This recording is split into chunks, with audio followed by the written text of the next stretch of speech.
that, I think we want to have another executive session to discuss that, and then we will take a vote after the executive session. And I'm sure Dr. Troughton will inform the local media of our. Do we want to do the rest of the standard business? Yeah, I'm just saying that we're not gonna address that now. We want to have another executive session on that administrative contract before we vote on it. Before you go on to the printed agenda, I have received on Friday a proposal for a high school ski trip, and I wasn't able to include it in the packet, but given the timing of this, I would like to present it. This is, and if the committee approves, then move forward with it. Okay. But again, because this is it's happening on a Saturday, actually 2 different Saturdays, on December 13 and on, I think, the next Saturday as well. This is it's been going on for several years, but it's a high school ski trip, and it's not part of the curriculum, but a group of teachers has worked with a tour company to go to Loon Mountain. And I have attached here all of the details required under policy in terms of chaperone coverage, as well as detailed information on the tour provider, including the bus. That's all now required under law to get their safety reports, and I'm satisfied that it meets our policy. We've approved this in the last few years, I believe, correct? Yeah, we've had this trip. I don't remember this last year. Yeah, we definitely had it last year. It's, what's the cost on it, David? I don't have the exact cost because they haven't gone forward to get that until they have approval to do that kind of I think my question that I had last year is probably the same one I'm going to ask this year, is what is, since it's a weekend trip, is it, what's our responsibility or liability? In other words, what if a group of teachers just wanted to go skiing with a bunch of students and never came to the school committee? I guess I was confused last year too as to why we had to approve it. It's not affiliated with a sports team or a specific program at the school. So I guess I know we approved it last year, I remember it, but I just don't understand. It almost seems like it's a non-school related. Outside of the policy. Right. Because it's not. Yes and no. I mean, it's involving our teachers, so clearly there would be a level of liability. Because if it is a school-sponsored event or trip, then under insurance policies it would be covered through indemnification. You're also advertising for a program in school, and you're involving student parents. You'll be sending out permission slips, you'll be collecting money. All of that would fall under the preview of the school department, and if it's approved, then another example would be similar to, we're running, hopefully this, after school is out, a trip to France. But that's outside of the school.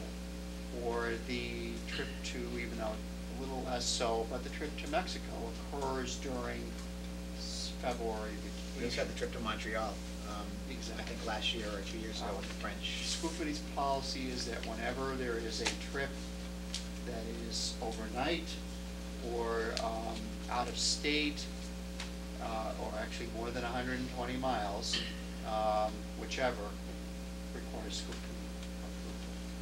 Okay. I think you're going to end up by being responsible in some liable Right. respect. You might as well Give it the official. accept that. Yes. And make it official. Right. And then have some say in And what have goes on. a little more control. Rather than just let things happen. Yeah, and I do remember approving this last year. I think it was two times last year also. Any further questions? Can I have a motion to approve the 2 days of ski trips to, is it Loon Mountain you said? Loon Mountain? So moved. Have a second? Motion by Mrs. Venezia, second by Mr. Bowers. Any further discussion? Isn't it part of our policy that it needs to have some sort of educational value?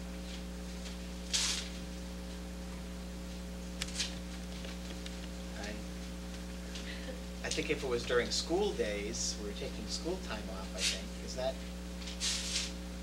I mean, I don't have a problem with it, I'm just wondering if this is gonna fall under policy. I'm just or- trying to take a few minutes here to come up with some educational value. I don't Phys ed think- Give me program. another minute. It's measuring the downhill acceleration. Grade, Well, I yeah. think The grade of the, Could be some climate issue.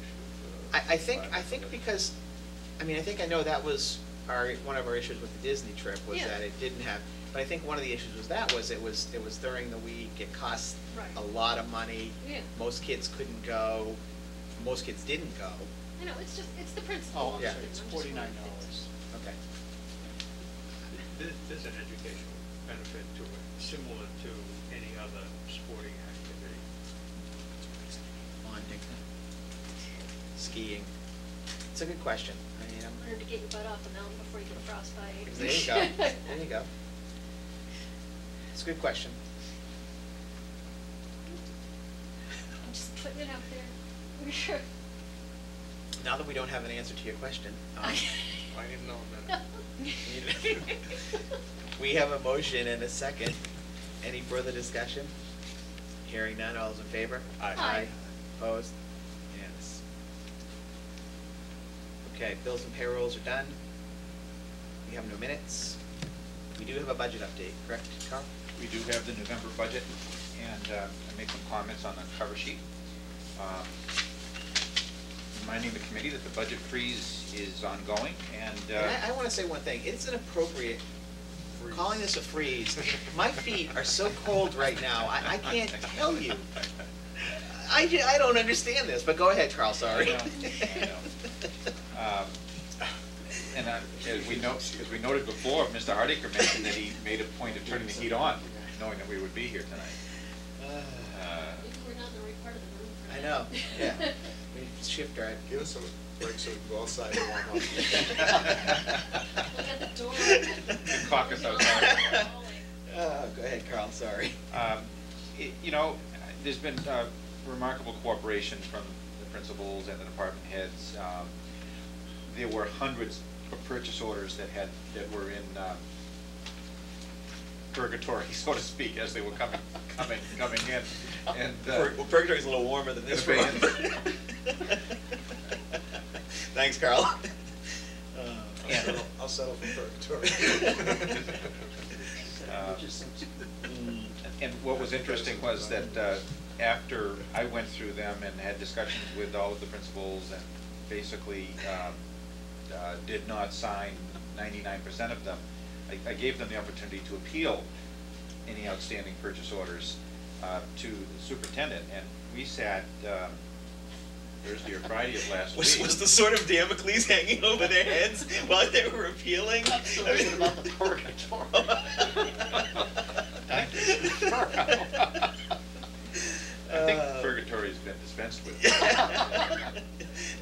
No longer in process. Like I said, I'll settle for purgatory. So were any of those appeals upheld, or? 2 or 3, Yeah. amounting to a few $100s. So, I mean, it's not easy to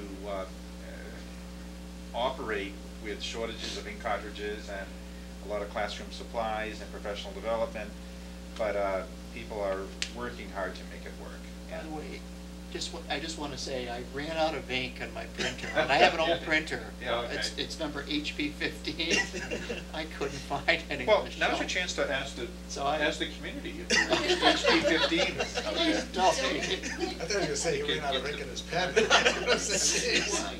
taking this too far. I think they purposely took it off the shelves. But Carl, so here's a question for you. At our last finance planning meeting, the mood was, if we don't hear about another cut in state aid, that we may have enough money to get us through the year. At our last finance, they said, Yes. based on, additional properties Yes. that, tax that we could tax and add that to the blah, blah, blah. So if that becomes the case, and you're talking about possibly $150,000 savings here, I'm trying. I know, that's the uncertainty, and it's difficult. I'd make a couple comments on that. First, we were, appropriately aggressive on the personnel side this summer, and we do have a little bit of a gap to make up there. So we do need to help out on the payroll side to cover, I don't want to call it a deficit, but a projected shortfall is a better way of saying it. And the freeze is assisting us in doing that. Remember, projections in November I tend to be worst case all the time. So I even noted that we have a health educator or a nurse out at one of the schools. Two now, that's right. And so we're replacing those folks with substitutes. And the way our budget or payroll projection works, the worst case scenario is that those individuals are out for the rest of the year, so you see a deficit in that account. It's not likely that they will be out for the rest of the year. So that's why I'm not as worried as you might think on the payroll side, given the philosophies we use in putting those numbers together. But to your point about the 150,000 projected savings, I think that what we need to do is carefully communicate with town officials on this matter and make determinations for whether we want to continue the freeze throughout the rest of the year if we don't need to, or earmark that in a way that it might help us next year. I mean, there are some options we have. We can carry over funds if. Well, there are ways to do that. I mean, you can't carry forward funds and spend them next year, but you can do pre-purchasing. You can, we have some flexibility with our circuit breaker in special education, and we can make prepayments. There are ways to give us a break next year if we have money this year to do that. But I guess my question is, how far do you go with the hardships if you don't really have to? Well, and I understand that preparing the mentality of, quote, preparing for next year, but at the same time, how far do you push it? I actually think it would be very prudent to continue on the course that we're on, not just because of the concern about cutbacks in the second tier, governor's second tier of budget reductions and local aid reductions, but again, let's look at special education. That already has been reduced, and because the circuit breaker has been cut back, there's no other avenue, and we already know that we have several, at least two, and a recent one that could cause, I don't know how we would fund it. Right. And so there will be we'll have to look within our own budget. That's a new special education case that Exactly. we'll have to address this year, or This year. Okay. That I don't think that this is different than the one we talked It's about different from what we previously. talked about previously. It's just as of last Friday. Anticipated. It's almost an inherent backdrop to budget comments when I make them, that being that you always have to factor in the unknown, and I never know what's going to happen with special education, such as move-ins, such as unusual circumstances. But your point's such a very good one. How long do you continue budget freeze that will get tougher as the year goes on, when in fact the revenue picture for this year may turn more positive? Right. And I know kids tend to exaggerate circumstances, and then when we talk about the temperatures in the schools and dressing more warmly, at some level I think you get to a point where it's hard for kids. It makes it harder for some kids maybe to concentrate, to work, to think. Yeah. And I don't know where that balance is, but because I don't know what the right temperature is for kids to be thinking and working, but There's a fine line between thinking, working, and hibernating. Hibernate, exactly.